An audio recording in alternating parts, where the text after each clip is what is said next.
what's going on? Chris and Chill here, back in another video, and we are here with every characters on the roster, bro. All the official characters that was named, shown up to this point, are here, and we'll go over their bios for the story and their character at hand. So, without further ado, let's get busy. Alright, start off with my main man, Kazuya Mishima. Weird, country to none. Bro, Japanese. The Mishima style, of course. Alright, what we have here. Using the full extent of his devil power and G-Corporation, Kazuya Mishima went on a conquest for world domination. Evil stuff right there. After defeating his father Heihachi Mishima, Kazuya intensifies his offensive to eliminate the leaderless Mishima Zabatsu. Okay.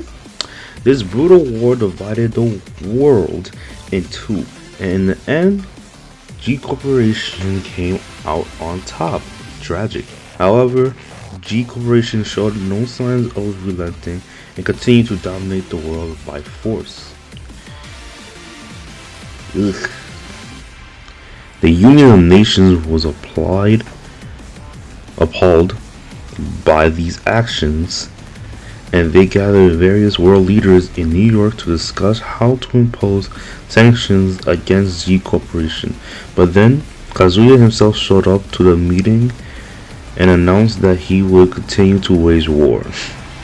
Why? You're not gonna just negotiate, Kazuya?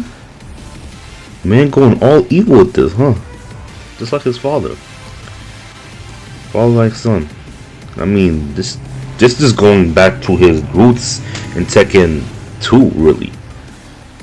And it shows tremendously. But he's way more powerful now.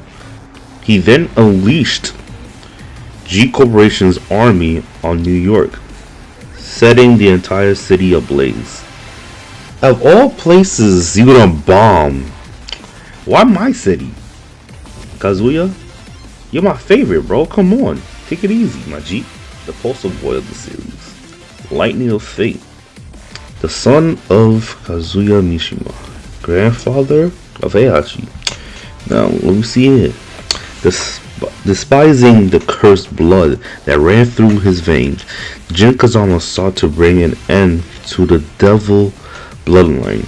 He joined forces with Lars Alexanderson, and together they prepared to commence Operation Lightning, a plan to eliminate the other bearer of the devil gene, Kazuya Mishima. Jin had once plunged the world into chaos in order to resurrect Azazel, the devil gene's progenitor. Insane. An evil giant chicken had the power of the devil gene within him. Pretty random. Ain't gonna lie, pretty random. His plan was to prematurely extinguish the devil gene by defeating Azazel once and for all, even if at the cost of his own life. While Jin managed to defeat Azazel, he lost consciousness and fell into deep sleep. Just say he was in a coma. So you gotta say he was in a coma after smoking Azazel, whatever. During his absence, right? Jin, during his absence, G-Corporation, led by Kazuya, took over the world by force. Several months later, Jin finally regained consciousness. His deadly struggle with Azazel had taught him how to control his inner devil power. There's that one clash? Really, that one clash with Azazel? Okay. Jin swore to end Kazuya's reign of terror in order to atone for the war and atrocity he had caused. Stupid. He should never have done that. Me personally, as a writing fanatic, he should have done it. It should be another way. Jin running the tournament and lure Kazuya in by his G-Corporation. Flat out. Get my little stupid giant chicken, but things gotta go higher and higher, right? King is active on the pro wrestling circuit and also manages an orphanage on the side. It's only been his character since Tekken 3. Yes, from Tekken 3.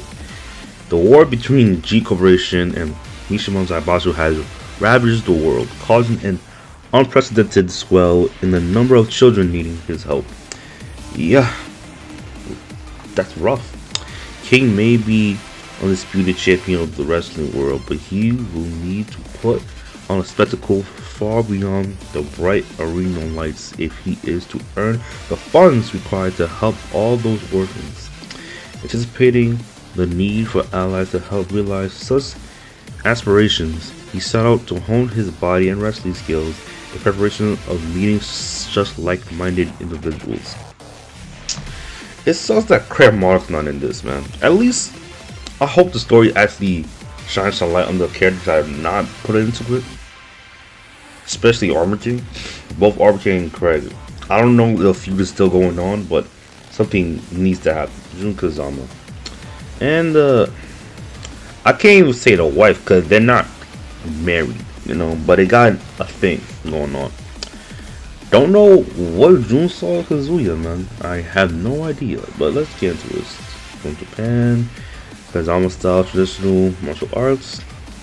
Jun Kazama, the mother of Jin, a practitioner of the Kazuma style traditional martial arts. Jun displays a propensity in communicating with animals from a very young age.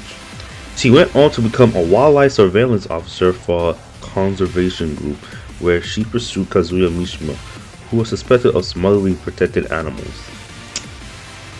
No way that's how they met, bro. Oh my gosh. Gotta read the old bios back in Tekken 2, bro. You see what I'm saying, bro? Kazuya was never a good guy. Even Tekken 1, he was not a good guy. He only beat Heihachi because of revenge and took over the company. Smuggling animals? Really? Is that the criminal reals that Kazuya gave that to Jun? Oh my gosh. And this is bad, right? Because after this, it says the two met and become close at the second King of the Iron Fist tournament. How close? That's like a blank period, bro. It's like, how? Bro was smuggling animals. Once again, that criminal riz, bro. That criminal, dastardly riz that Kazuya was rocking, man. Soon after, Jun became pregnant with Jin. It sounds so funny. Oh my god. Jun went on to raise Jin in the same place where she was born, in the remote mountains of Yakushima. You wanna know, yo, where was Kazuya? He got smoked by Heihachi when he came back. To throw Kazuya in the volcano and rule over Mishima Zaibatsu for what, 15 years? However, 7 years ago, one day when Jin turned 15 years old, Jun was attacked, like I said, by a mysterious being known as Ogre and disappeared without a trace. Bro just smacked her to oblivion. To another dimension or something. Like, man, I hope the reason for her disappearing could be a good one, because IRL, there was like a old Japanese poll talking about like popularity, whatever. Apparently, Jun wasn't that popular, so they took it out. Lore-wise, that's your answer. From the US of A, and his style with integrated martial arts based on judo. Yeah, I'm planning to do some judo in the future. All Phoenix is a hot-blooded martial artist aiming to be the greatest fighter in the universe. Do your thing, champ. He entered the 7th King of the Iron Fist tournament with his eyes on the exorbitant prize money, more assured than ever that this time he would claim victory. The tournament, however, would be suspended with the disappearance of its organizer.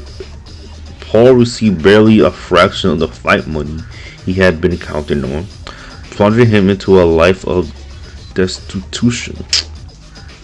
All he could do was take a gamble that the next tournament would be to provide him with sufficient compensation. To that end, he promised to split his next winnings with his good friend and sparring partner, Mark the Law. Here, hold up. in the mountains for a tense training session in order to prepare for the tournament. Good friends. Good friends, Paul, and Law.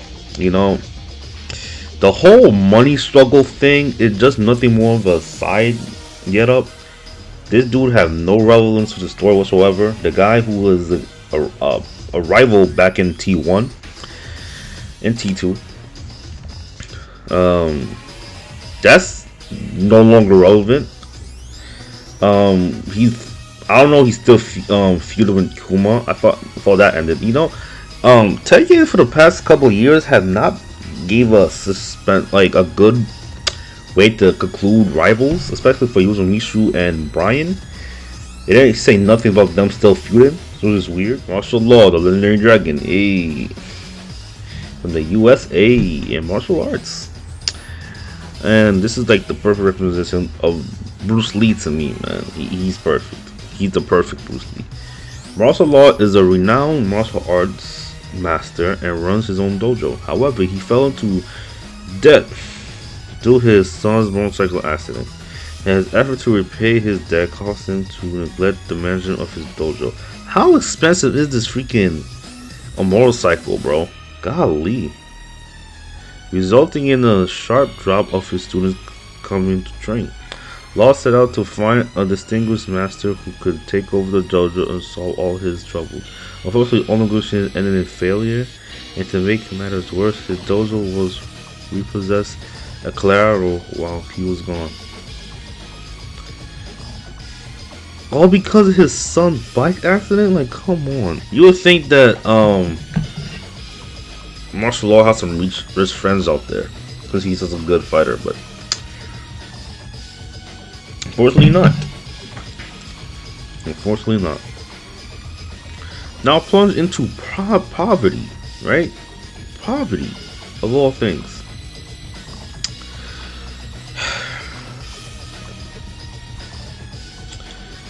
Law became bound by the concept of money making the world go around. His only hope was to make a killing at the next tournament. This is sad, bro. I hate reading this. And secure the prize money he so desperately needed. Sad. To increase his chances of success, he promised to split the winnings with his friend Paul Phoenix. Together they journeyed to the mountains in the winter train. That sounds so similar to Tekken 6, where in the ending of both Paul and Law, that is all about them making bread.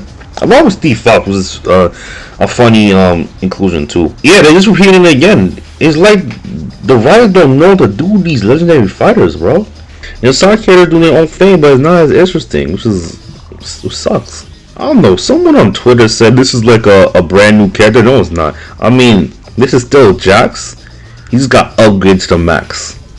Upgrades to the max. High tech annihilator. That's all it is. It's still Jack. It's a new upgrade. It's like, to have that opinion about this is a new character, you gotta say every Tekken has a new character, and Jack is included. That makes no sense. It makes no sense at all. Jack 8 is the latest prototype in the Jack series. G Corporation's primer humanoid weapon. The developer assigned to the Jack 8, Jane, once had her life saved by Jack. She joined G Corporation and worked day and night to create her ideal Jack machine.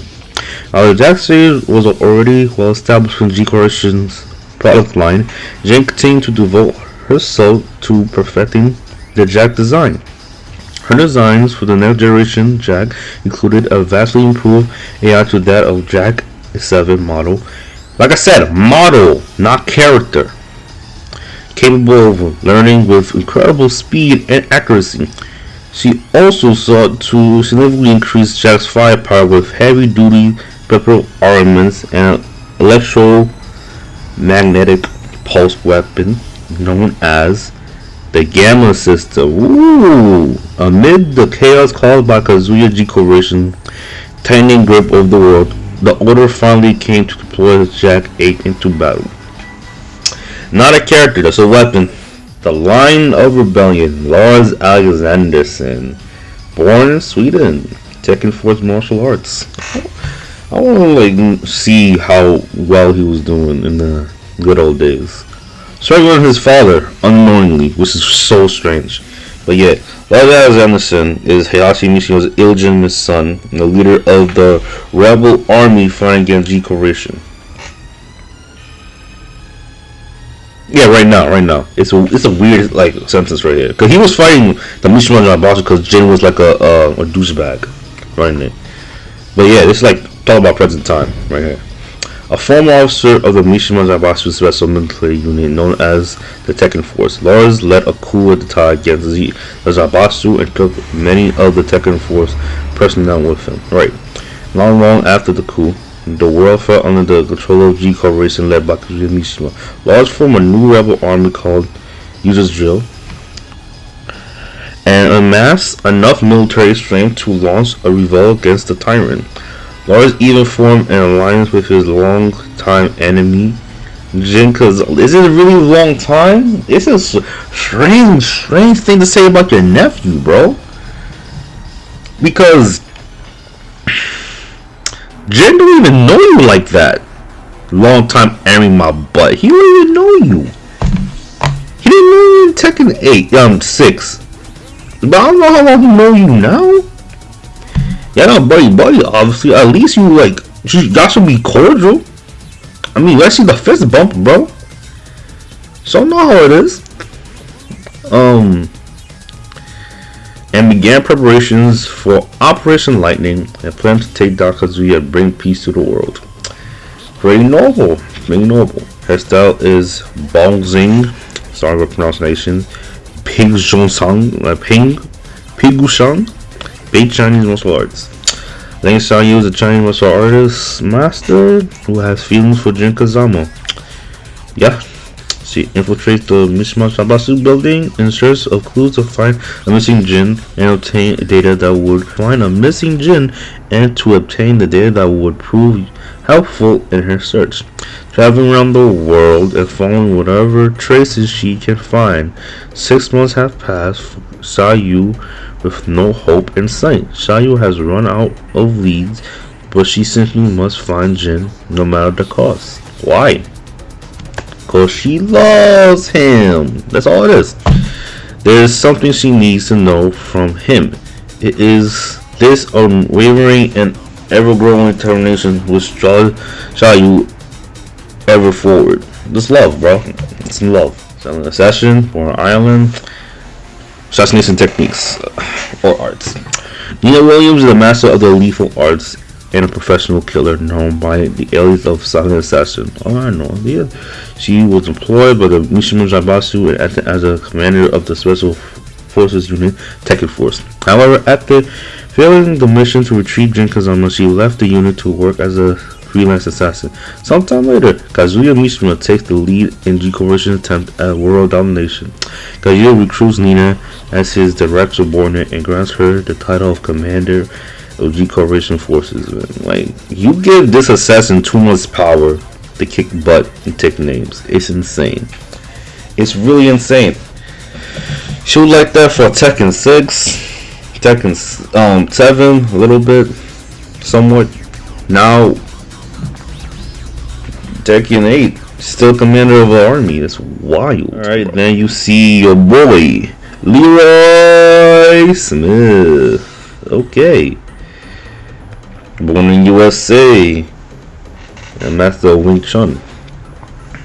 Grandmaster of Drip. I like that. Leroy Smith is extolled as a hero for freeing New York from the clutches of gangs.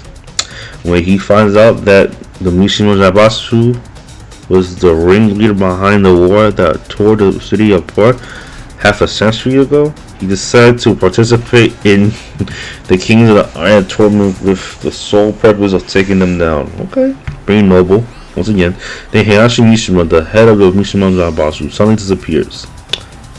They didn't confirm him dead or anything. You would think, because we would like tell the world that Heihachi is dead. G Corp takes advantage of this situation and overflows the Mishima Zaibatsu.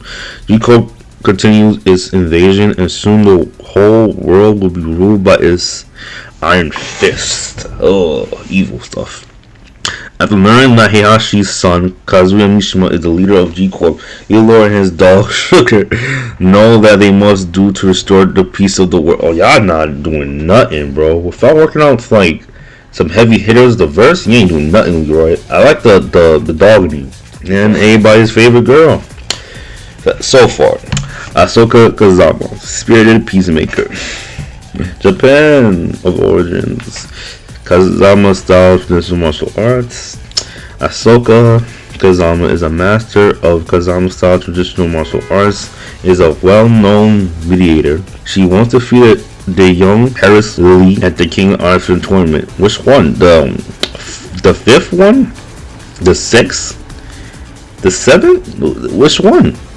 But after that victory, Ahsoka got the feeling she was being followed wherever she went. Lily's increasingly irrational behavior got worse day by day. One day, Ahsoka came back to her home dojo having been brought out and covered in rose decorations. Okay, but these days of farcical shenanigans are about to come to an end. The G-Corp's invasion upon the world. Yeah, true. What's the relevance in the story? Y'all be big. At least talk to your cousin. Ahsoka. But yeah, the whole Lily thing is sad stuff, man. Sad stuff. Supposed to be funny? Yeah. Congrats, it's funny. Lily, fighting Harris. Yeah. Our country Monaco. I had no idea. Why I thought it was Italy. Daughter of a wealthy oil magnate from Monaco, who, despite her pampered upbringing, loves to fight. Keeping it secret from her peace-loving father, Lily uses the family private jet to fly around the globe in search of worthy opponents to hone her skills. All of it to defeat her eternal rival, Ahsoka Kazama, who has beaten her twice in King Arthur's tournament. You would think it would be important to like mention that in freaking Ahsoka's profile? Like, it made no sense. In her profile, makes sure she beat her once, but this is twice. So it's like what? Tekken 6, 7, was it 5 and 6? I don't know. Lily buys the Kazama family's dojo with her pocket money, decorates the entire dojo with roses, and sends Ahsoka a formal challenge. Imagining Ahsoka's angry face, Lily smiles elegantly while petting her cat Salt. This is so adorable. This adorable rivalry right here, man.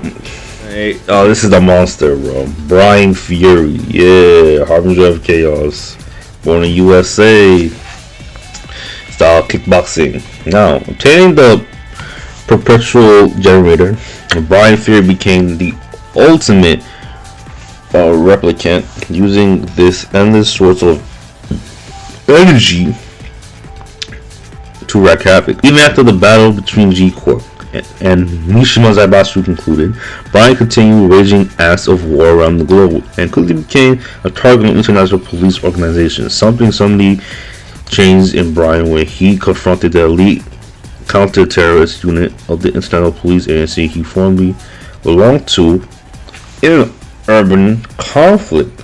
Really? Either a result of overuse in constant conflicts or a form of living memory of his mortal body. His perpetual generator overheated during a battle.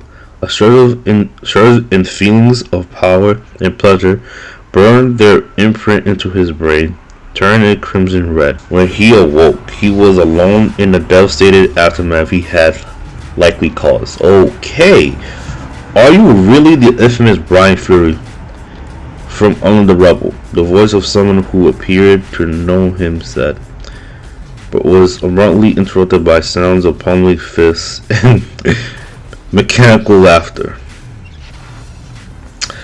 Alright, yeah, I get it. He's a man of society. But this is very interesting. Apparently, Brian Fury just coming more and more of a monster while time goes on. And he's have this new power, which is pretty busted with the generator inside his body. But yeah, someone gotta take him down. And again, I guess the Yoshimitsu and Brian Fury rivalries is done. Blood talent. How long? Korea, Taekwondo. And the way the gallop is right here, the bro was officially a Taekwondo master. Ugh. How long has considered Jin as his rival ever since their first fight ended in a draw? Respect to that. That's a real rivalry right there. About 6 months ago, he meets Jin again in the Middle East.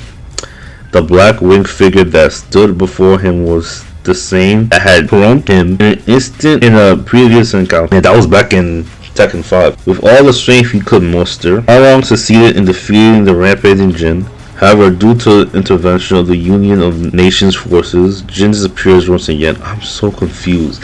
This makes no sense, bro. Because Jin should be with Lars.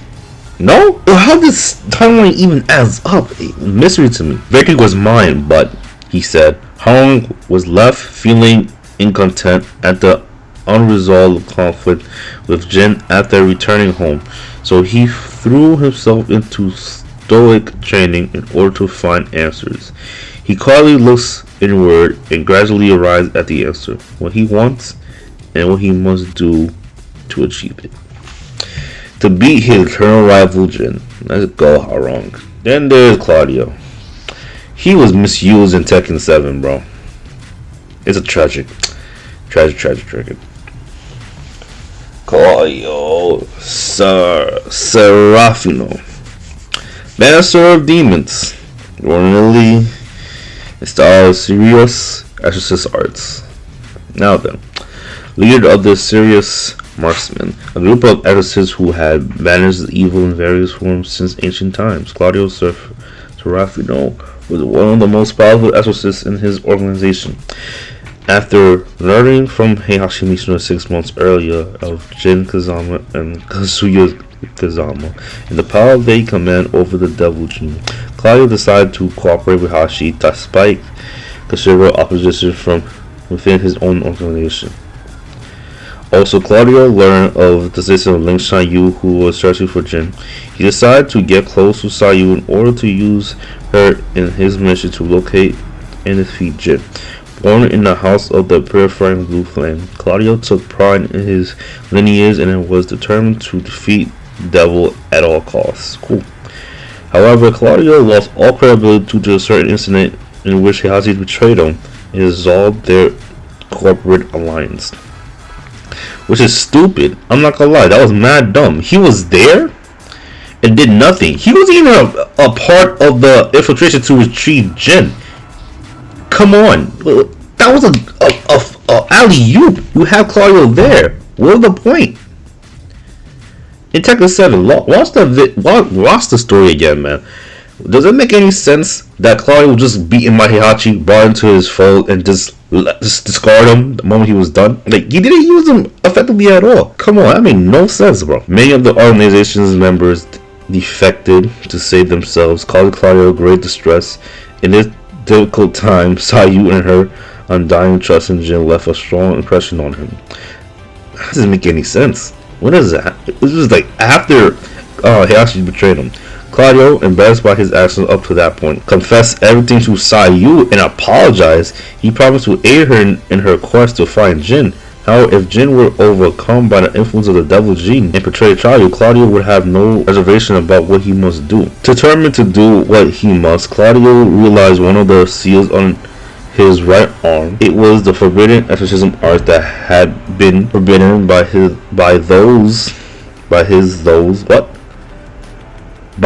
those before him. Okay, that's like a grammar issue right there. Golly. Its power consumes the life force of its practitioner. Okay. In this whole story, when we get in Tekken 8, Claudio go all out when he sees Jin on sight for a brand new girl to the series, Azucena. Perfect blend. Okay. Wow. Born in Peru, Miss Martial Arts. She's a whole striker, right? Azucena Milagros Ortiz Castillo, known better as the Coffee Queen, is beloved for her innocent personality and her fearless fighting style as an MMA champion. Okay, might be someone from a particular, fan service fighting game. but not much of a fan service fighting game. But everybody knows it, but no one plays it. The only daughter of the family who owns Ortiz Farm, a coffee plantation located 2,000 meters above sea level. Azucena grew up serving father's trade and determined to becoming the world's best coffee farmer. That is dedication right there. To make her dream come true, a young Azucena conducted countless experiments by cultivating new coffee plants based on her novel ideas. Although adults around her rejected her ideas time and time again, because they're old heads, they don't like change, Azucena used their rejection to motivate herself and continue to refine her daring spirit. Determination at its finest like that. Let's go, Azucena. Oh my gosh, there's more. A few years later, Azucena's efforts finally bore fruit, and her coffee beans were awarded the highest quality rating at a world-renowned trade fair, making her a rising star within the industry. Azucena continued to challenge herself using her positive thinking and indigenous ideas to pursue and achieve success both as a model and a dancer. Oh, okay. She even studied business administration at the most prestigious university in the country. Oh, she's a smart woman. Businesswoman, even. Yeah, it makes sense. However, the caffeine coursing through her body led her to the conclusion that in order to become the best in the world, one needs not only stability, but adventures as well.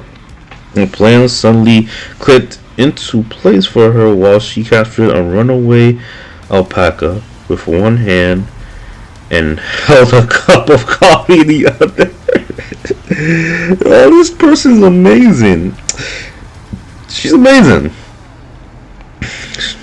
She decided she would use her physical prowess earned from training at high altitudes to break into the American anime scene and promote her Empress Azucena blend. Okay. Sorry for the mispronunciation. Her plan succeeded, and in her first year, Azucena rose to the top of the ranks as champion. All the while, she acted as a walking billboard for the Ortiz Farm, leading to a dramatic increase in plantation sales and popularity. As her next step, Azucena has turned her attention to the King Ifis tournament, which has emerged as the world's most popular fighting tournament in recent years. If she wins, Azucena will be that much closer to becoming the best in the world, although the date for the tournament remains undecided. Azucena is confident that that day is not far away. My intuition never fails me. Okay, Azucena, you got it. You are a strong, independent woman to the T. Wesley Snipes, aka Raven, aka Blade lookalike, but for real, yeah. Shadow Agent. Don't know his history. We don't know where he was born. Old name Raven, an agent and ninjutsu master. He is tasked with special ops missions for UN's independent forces. Raven has engaged in missions all over the world, utilizing his ninjutsu to put a stop to conflicts before they even begin. However, the brutal power struggle between the Mishima Zabatsu and the G-Corp threatens to bring the time globe to its knees. And Raven only sees more chaos on the horizon. Yeah, back in what? T6? Yeah, that was all T6 right there. To face the challenges that lie ahead, he must continue to push past his limits. With this in mind, Raven sets out to train with his ninjutsu master once more. While the top brass admires Raven's resolve and accept his request to go train, their approval comes with a condition.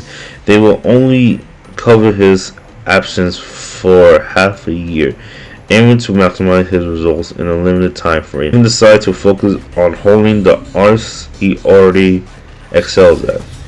Months pass and he masters a new art, Shadow Clone. Naruto fans, rise up, man. You already know what it is. just as he receives orders to return. Thus, Raven leaves the training grounds behind, anticipating the new battle that awaits him. I hope we link up with Ross again. This dude right here needs all the help he can get. He needs it. He needs it more than he realizes. So, I like Leo's style, right? Seeker of Truth. Germany. Bajin Quan. Okay. Leo is a Bajin Quan user born to Nichols Clausen, a world-renowned archaeologist, and Emma Callison, an authority in genetic research. With a father versed in martial arts and an incorrectly minded mother, Leo uses these inherited skills to set off on a hunt for the truth behind the mysterious circumstances of Emma Callison's death 1 year prior. Risking life and limb, Leo obtains confidential data from G Corp that Emma Callison had been researching the devil gene there.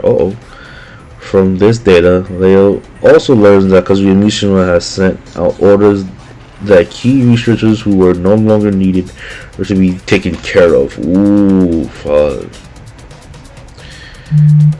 Around the same time, Mishima Naibasu announces that Kazuya Mishima, the mastermind behind G Corp, is himself a devil.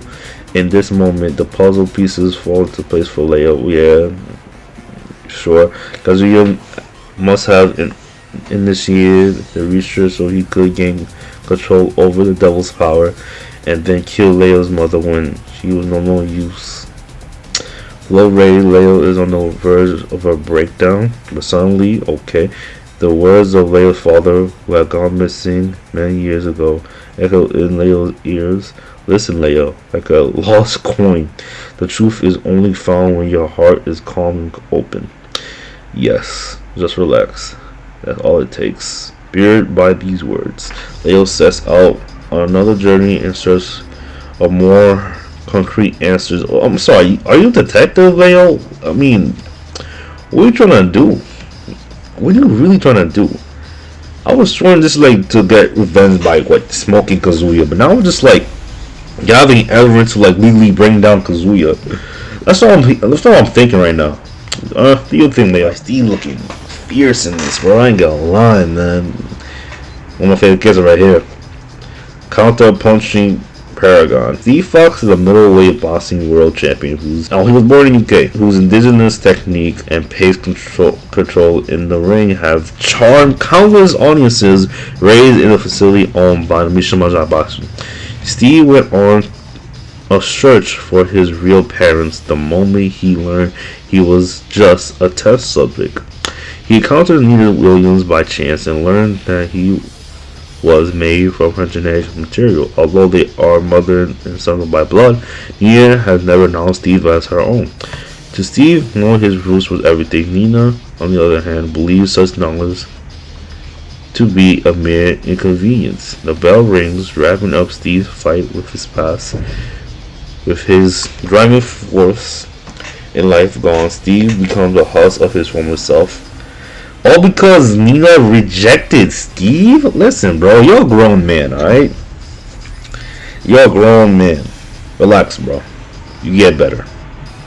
His training buddies, Paul Phoenix and Martial Law, sense his desperation and come to his rescue.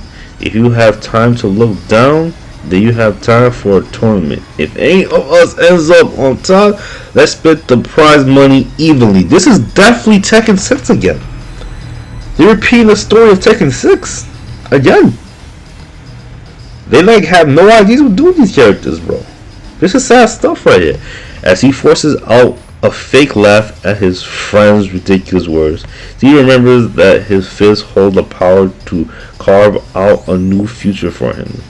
Although grateful to his friends, Steve turns down their offer to train in the mountains like fighters of old, and instead begins his own search for a brand new fighting style. The bell for round 2 has just rung. Okay. His new fighting style. That's interesting, bro. Okay. But he had nothing to say about taking on Mishima Zaibatsu. He's basically done. He got what he wanted. His story's kind of done. He knows who's who. What can he do? Like, just continue to fight? That's pretty much it I'm hearing, man. I mean, if you have any relevance to the story, I'd love to, like, see it. If he doesn't, let's check. Call the Master of Salmon. Yeah, no country. He was living in Heihachi. Oh, Heihachi is a good dad. Taught Kuma the Heihachi style. Kuma is Heihashi's Mishima's pet and a member of the Mishima Jajatsu Special Forces Tekken Force. He never misses the chance to volunteer in disaster relief efforts all across Southeast Asia. Those are always reluctant to accept Kuma at first, fearing that he might attack them. But his playful nature and strong work ethic, Kuma gradually wins them over and becomes the town favorite. Of course, the ball is friend shape. Makes sense. Look at him, friend shape. However, one fateful day, Heihachi left to sell the score with Kazuya Mishima, only to never be seen again. He's done. Smoked. Couldn't believe his master is still somewhere. Oh my gosh! This Kazuya never mentioned that he smoked his own father. Just like in Tekken, I guess 2 and 3. This would be like public knowledge. Like, come on, I was swearing it was like broadcast throughout the world. Heihachi is dead, so keep him dead. Like, say he's dead. Like, damn, what's the harm? But waits for his return to no avail. Meanwhile, G-Corps is gaining the upper hand with their attacks against Mishima Zaibatsu. Kuma bolts to the Mishima Zaibatsu building to provide backup. However, upon arriving, he realized his chance of combat G-Corp is long gone. The Mishima Zaibatsu leadership has surrendered, unable to wait any longer for Kuma. If Kuma lets the Zaibatsu be dismantled, then his master will have nowhere to come back to. And as Heihachi's little pet, that is the one thing he can not abide by. I will continue fighting until Master Heihachi returns, even if it means I'm the last one standing. In bear language. In the spirit of Heihachi, Kuma trains to perfect his Mishima style techniques. He dons the outfit and belt his master once wore, then begins his lonely fight. Several months pass, and Kuma, who had rescued Mishima Heavy Industries elite engineers from the clutches of G-Corp, has begun development on a secret weapon that is sure to change the game. A secret weapon, huh? Okay, I'm actually listening to this story. Yeah, like I said, rivalries that was like in the middle of stuff got squashed off screen or on screen, wherever you want to see it. And people just doing their own thing. Mechanized Space Ninja is so damn funny. Shimishu is an inheritor of the Manji Ninjutsu and current head of the Manji clan. A group of chivalrous thieves active since the Sengoku period. 6 months ago, Yoshimitsu accepted a request from an investor of the Refugee Relief Project. The task was to find archives that contain information on the past doings of Mishima Zaibatsu. Of course. After analyzing information that his clan members had gathered, Yoshimitsu is led to an old underground cave. Legend has it that the Mishimas once used it for exorcisms. What? He scans the area using the technology built into his reinforced armor and continues down a deliberated path. In the resources of the cave, Yoshimitsu discovers the archives he has been looking for. Just then, the faint demonic aura that had been surrounding the archive resonates with Yoshimitsu's cursed blade and causes a wave of evil to destroy forth. The cursed blade Yoshimitsu, passed down between the heads of the Manji clan for generations, is corrupted with an unquenchable bloodlust that eventually drives its wielder insane. In the blink of the eye, the blade infiltrates Yoshimitsu's mind and amplifies his desire for destruction. Yoshimitsu quickly stabs himself with the blade. Oh gosh, dang, Yoshimitsu, come on!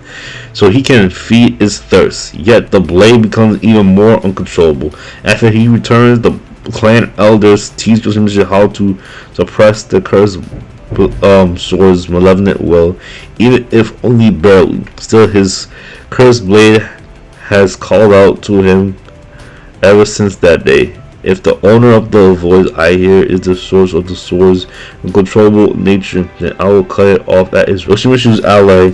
Dr. Boss Barnabas provides him with the latest reinforced armor before sending him off on his journey out of Secret Manji village to follow wherever his blade leads him. So, once again, the rivalry between Brian Fury and Yoshimitsu settled off screen, apparently. Off screen. Either settled or forgotten. It was boring, bro. I'm not gonna lie. Okay, I'm just read it anyway. Shiny works for a private military firm and is investigating the mysterious death of his best friend. Utilizing his peaceful negotiating skills. Okay, he learned from an executive of the Middle East G Corporation branch that the mastermind is none other than Kazusa Mishima. What? Okay, why would he be a part of it? And not all Kazuya's fault, man. Damn. The wheel of fate must have been turning that day 13 years ago when, on the same day, Shaheen lost his family. He saved Salim. Who was that? A boy around the same age as him? From an assassin. Okay, it was the first time he had used the techniques his father had ingrained in him, meant to bring down enemies to instead save another's life. Afterwards, Salim told him, "You should use such skills to become a shield for those in need." That he took Shaheen's hands and wielded him as his bodyguard. Salim came from the most prominent family in the area. Okay, they did not think twice about taking Rashi's cousin under their wing after he saved their precious son. Salim was bright and full of knowledge, while Shaheen excelled in fighting. The two grew up respecting one another, even as they followed their own paths. Salim became the head of an oil company, and Shaheen a private military specialist. Alright. Yet, even if their two paths had diverged, they could still work side by side on the same desire to protect the wealth and pride of others. Or not how it should have been. Instead, Shaheen now returns home to deliver news of the confession that he pried from the G Corporation executive regarding Salim's death to his family. Next day, says Shaheen is about to depart. Salim's younger brother, Zarif, approaches him. "I want you to finish what my brother could not." Zarif says that he hands Shaheen a sword, his brother's treasured blade, one that Salim had carried with him wherever he went. Shaheen draws the keyspade from its sheath. Looking into its polished surface, he makes a vow to never forgive G Corporation's tyranny. Okay, another guy had beef with G Corp. Who doesn't? Bro's still not special, bro. Anyway, yo, Dragunov looks saucy, man. Respect to Dragunov. Sergei Dragunov, White Reaper. Country of Russia, combat Sambo. Ooh, Sambo's tough, man. Ain't gonna lie to you. Sergei Dragunov, a user of Commando Sambo, is feared for his alias, the White Angel of Death, a name he earned through his sheer overall combat prowess. While the world was embroiled in the armed conflict between the Mishima Zaibatsu and G-Corp, Dragunov joined the King Arthur's tournament with a certain goal in mind. However, midway through the tournament's organizer, Hiyashi Mishima, goes missing, bringing competition to a halt. Dragunov returns home and, in recognition of his dedication to his work, is granted an extended leave for the first time in his life. Dragunov is known for his extreme work ethic, so much so that it is rumored he works even in his sleep. However, upon returning to his room, it is as if he has a spring in his step. In his study, Dragunov opens a safe and removes an ancient notebook with an eerie cover, which he begins to examine. The usually cold-hearted Dragunov seems to be in high spirits as he writes. From his unsettling manner, it is clear that it can only be one thing: a list known and feared as the Angels of Death list. Okay. Weird. What, he's writing his death note, bro? Golly. However, in reality, it's nothing more than a bucket list of things that Dragunov has been saving up to do when he finally gets some extended free time. However, in reality, it is nothing more than a bucket list of things Dragunov has been saving up to do when he finally gets some standard free time. Okay. Real breaks, I see. While drinking a cup of homemade bitted to warm himself, Dragunov reads over the notebook, humming a tune and nodding in a praying satisfaction. After reflecting upon his younger self, Dragunov chooses a task that will be practically difficult to achieve. With that new aim in mind, he sets out to accomplish his goal. Whatever. Taiji Khan, okay. Another way of saying Chinese Kempo. Feng Wei is the master of Taiji Kwan, who, guided by the teaching of God Fist Scrolls, aims to become the perfect warrior who transcends all. The Dragon God. Okay, bro. However, at the most recent King of Ifris tournament, Fang suffered a crushing defeat at the hands of Wing Chun Master Leroy Smith. Okay, that is new information. No wonder Feng Wei had beef with Leroy. And that rivalry I never seen coming. You will never reach the height of a true martial arts with that heartless technique of yours. You are unworthy to even being compared to your master. Ooh, dang. The master of which Leroy refers is Wu Xiao, a martial artist who was known as the God Fist, and under those guiders Fang trained. In contrast to Fang, who believed that true martial arts reside in pure and unlimited power, his master Wu Qiang had always preached that it is essential for one's heart to be in line with one's technique. Who belief holds the truth. Fang thought he had found the answer on the stormy night he killed his own master. Yeah, that was a badass what do you call it, opening for the Tekken 5 game, bro. Smoking his master? Like, you already know who Feng Wei is in that whole section right there, bro. Check it out on YouTube. That was like one of the best openings in the series right there. Amazing stuff. You gotta check that out. Yeah, his fight with Leroy seemed to say otherwise. Wing Chun as a martial artist is nearly invulnerable. Users turn their opponent's own power against them to control them. Even still, if one can just break through their defenses with overwhelming power, then Fang uses his rays as fuel for his training and travels to every corner of the globe, destroying masters who excel in self-defense as he grows even more powerful. That's tough, bro. Oh, he's just beating everybody. What a bully. Sisma Path and Nina Williams visit Fang with a proposal. He promised him that if he lands his support to G Corp, they will provide him with an opportunity to avenge himself against Leroy. Let's fight Leroy in the tournament. What are you talking about? Although he knows that such an offer means he will become an accomplice of 2G Corp, Fang gives his assent. Fang scoffs at the ridiculous concept of heart that his dead master and Leroy value so much, continuing down the path he must take to become the Dragon God. Wow, he basically takes Bruce's Irving's spot. Wow, bro. And to this day, we don't know where Bruce is at. Harada, what are you doing, man? Here's Panda. Sheesh. Okay. Pretty protect. Okay. Heihachi style advanced coming. How you know Heihashi's his style? That's weird. Whatever. Panda doubles as both Link Xiaoyu's pet and bodyguard. A short while after Kazama, who Xiaoyu has feelings for, goes missing, she set off on a journey to find him, leaving her home only to never return again. Determined to uphold her duty of protecting Xiaoyu, Panda tracks her all the way to the Mishima Zanbatsu building.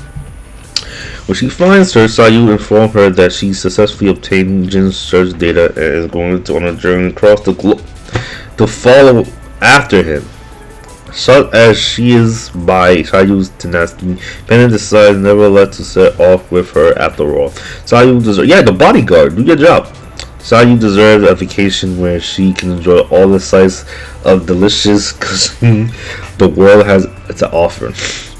On their journey, Panda makes sure Xiaoyu is always looking her best by coordinating her outfit so that whenever she finally meets Jin again, she won't be embarrassed. After 6 months of traveling around the world, tracking down what few leads they have, however, any hope of finding Jin is fading fast. Even so, just as Sayu refuses to give up out of her unwavering dedication to Jin, so too is Pena resolute in staying by Sayu's side until the very end. I'm sorry, guys. Reading all these like translated from Japanese to English must have been tough. Alright, my boy Lee Chalon. Let's go, bro. Silver haired demon. I don't know why. I like his getup. It looks pretty badass, especially in the time of war. Especially against his brother, adopted brother Kazuya. He should be like the runner up for like taking over G Corps. Like having a small building is not enough. But let's get busy on his bio. Raised in a harsh environment at Heihachi Mishima's adopted son, Lee Chalon now manages a global humanoid manufacturer of wireless systems. Okay. That's cool. Lee carries with him a bitter hatred of both Heihachi and Kazuya Mishima, and when he first meets Laurel Judgment, a man who stands in opposition of the Mishima Zaibatsu, he intends to use him as a pawn for his own revenge. Dang! That's not loving at all. That's not loving at all. Are we still thinking about Lee as a villain? Damn, bro. I thought he got softer or something. Okay, what about Jin? Your adopted nephew, bro? Of course, the Mishima family don't care about each other like that. Right. Cool. However, Lee comes to sympathize with Law's honest and excellent desire for peace. With the sincere intention of supporting Law's plan, Lee teams up with him to form the rebel army, Yuzuriel, and begins working as a staff officer. Meanwhile, Kazuya leads G-Corp and shows no sign of slowing his invasions. Despite G-Corp's defeat of the Mishima Zaibatsu, the world is being brought to its knees under a brutal wave of military rule. But Lee knows his adopted brother Kazuya inside and out, and he started to fully use his knowledge and vast resources to develop a variety of weapons. With the help of the indigenous scientist Dr. Bastanovich, he constructs an enormous flying boat, Viper. Okay, it's about a lot of freaking Norse siblings in this, man. References, man. European. In addition to developing mobile warfare units using motorbikes. Nice. With these, the rebel army is able to start pushing back against G-Corp in every region. Sure, bro. Lee also invests in the next-gen battle suit perfect for close-range combat that will act as a trump card against the enemy's imperial armor. So he's just gonna pull up and deal real damage on the field. Respect that. I respect that, Lee. It is called the Violet Suit, a marvelous creation that utilizes sophisticated technologies and is equipped with enormous features that reflect Lee's own aesthetics. Lee stomps onto the battlefield in this new armor, ready to take down whoever may come.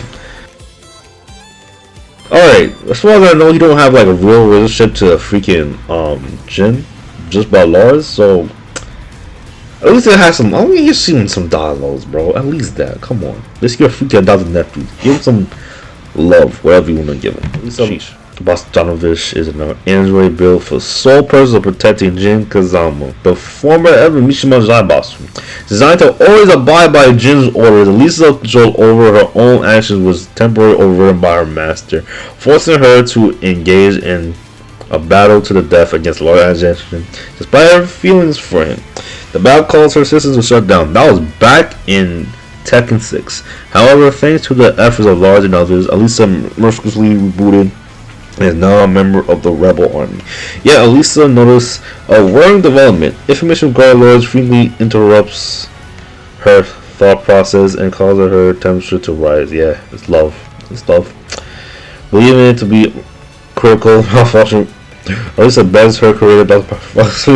to fix her. After a few weeks, she sees a major update and learns some surprising truth. There was no malfunction to be found.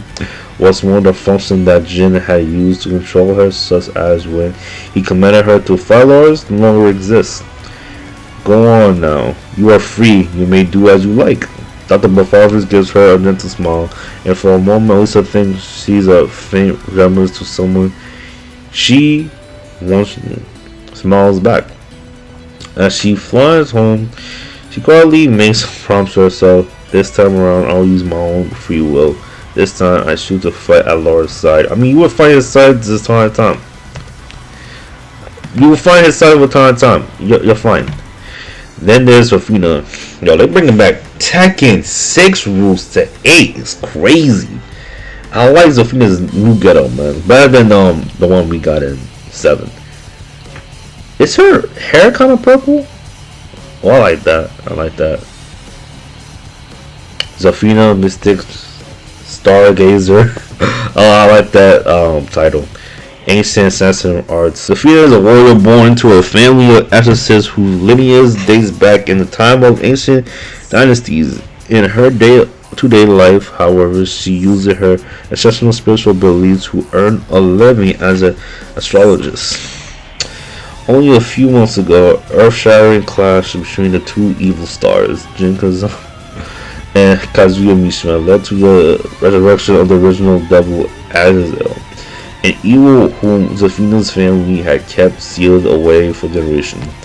Jin is able to defeat Azazel by the skin of his teeth, but Azazel's spirit is indestructible and survives.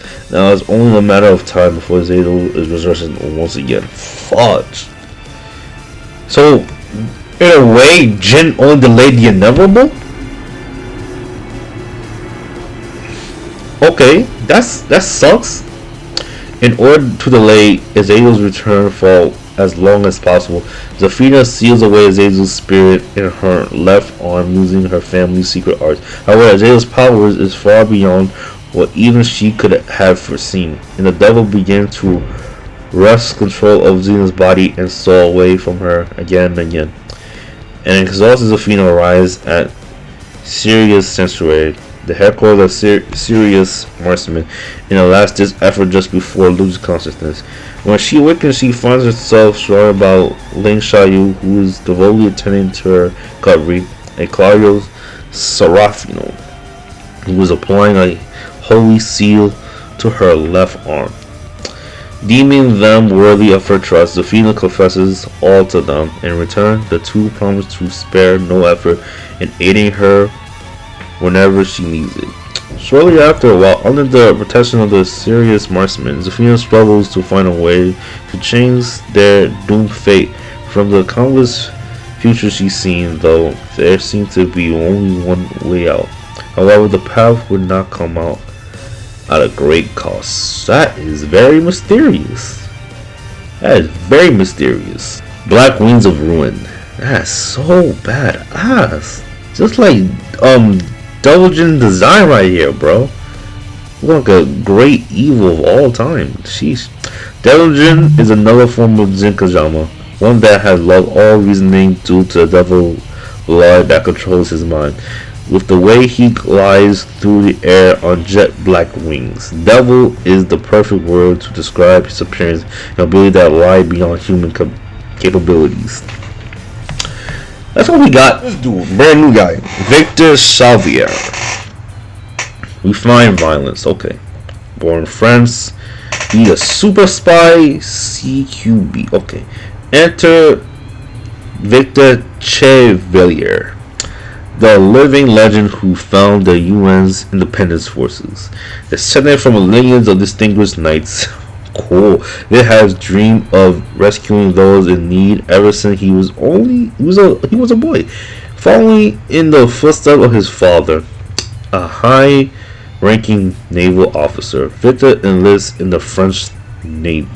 Viewed as a riding the cocktails of his successful father by jealous peers, Victor was sent into dangerous operating zones again and again. Oh, that's just petty, bro. Yo, these OGs are petty as heck. Golly. Still, thanks to the time he spent diligently training with his father's mercenary friend from the east, Victor is able to use his knowledge of combat to come back from every mission alive and victorious. Famous for his penny pinching nature and the long list of broken hearts he left in his wake. Bro, the Playboy! Ugh. Victor leaves a trail of rumors and stories wherever he goes. The way he knows it, Victor earns himself the call man Phantom Raven. Ooh! I understand the beef now between Raven and Victor now. I see. And looked upon with both fear and awe by others in the military. This leaves the Navy to join the UN, hoping to find a way to help even more people as well as explore new paths outside the constraints of working for the state. Soon, though, he begins to sense. Oh no.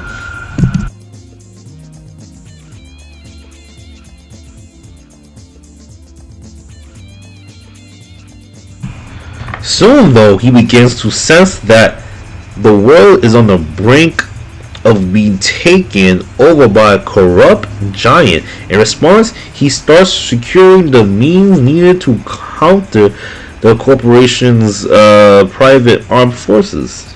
In preparation for the coming upheaval, Victor exhausts all the means of negotiations. In preparation for the coming upheaval, Victor exhausts all the means of negotiation he has available to him and succeeds in founding armed forces that have the authority to act at their own discretion. He directs the Raven Unit, an elite team he trained himself, to conduct special ops all over the world, while in the meantime, he takes up the mantle as leader of the UN forces. Time passes, and the flames of G-Corps' brutal military invasion have begun to engulf the world. Having foreseen such a future, Victor takes command of his new forces and readies himself for the fight. We best hold the reins to the global balance of power, said Victor. Armed with an hunter from an established designer house and latest optical weapons, Victor, the living legend, retakes his place on the battlefield. Meet Rena, a mysterious fighter who uses a lightning-quick move to overwhelm anyone who dares face her. Other than the fact she's a student of the Mishima Political School, everything else about her is shrouded in mystery. Okay. There's nothing about this chick. But instead of us now looking to the story, which we're gonna look to the story. So that's pretty much it, bro. That's pretty much everyone here. This is the whole roster of Tekken 8 that have been officially announced. So, tell me your favorite character. What do you think about that story, man? I really appreciate the discussion in the comments down below. So I'll be out. Y'all be safe, be easy, and be chilled. Thanks for the video. I really appreciate it.